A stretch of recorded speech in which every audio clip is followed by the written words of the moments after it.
And I don't want to get into conspiracy theories, right? But if you think about it from a profit leading, capitalism perspective, right? It's like, let me push as many drugs onto you as humanly possible, right? What you lot are doing in terms of fasting and all the health information you've provided for me, I feel it takes a sense of nerve to do something like that, especially when you consider mainstream health information and what everyone else is doing. It really takes something to go against that or against the grain. How do you sort of evaluate that within yourselves? How do you sort of go about doing that? I mean, I've got. It's like part logic, part intuition.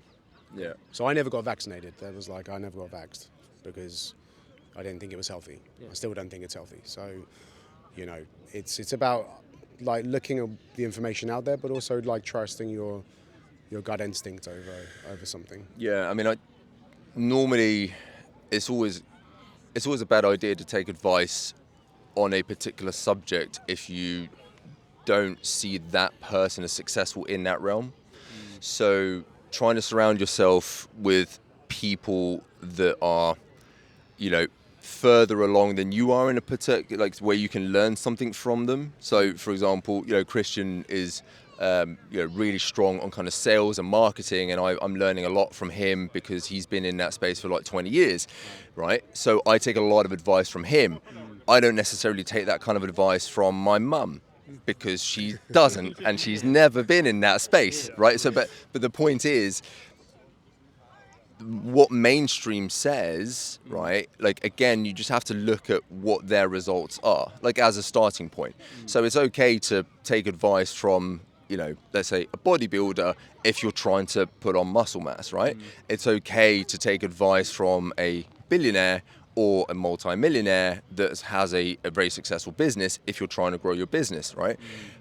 But I don't really take advice from doctors because a lot of the time they look like and they're not that healthy, and actually there's a lot of incentive there.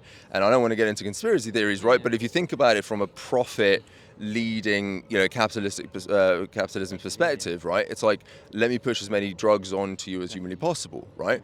And then you're on this carousel, because then there are side effects associated with the shit that or the drugs that they've just given you, and then it just gets progressively worse, right? So it's easy to sort of, once you have that frame in mind, it's a lot easier to say, okay, well, I don't really trust you with what you're saying because look at you, or you're not doing particularly well financially, so I'm not going to take business advice from you, right? That's sort of the starting point. So that's level one. Level two is like, okay, that could work for me, it couldn't work for me, and the only way I'm going to find out is by testing it out for a week. So I test it. So then you just say, I'm the guinea pig, I'll give it a go, and then we'll just see how it goes. And then I'll just journal everything. So it's just like, okay, cool, well, day one, tried that, and this is what happened, this is how I felt, this is how my mood was, this is how my clarity was, this is what my productivity looked like. And then what about day 3, day 4, day 5?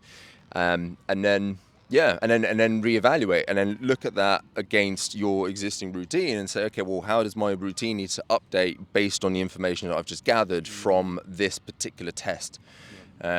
So that's how I play it.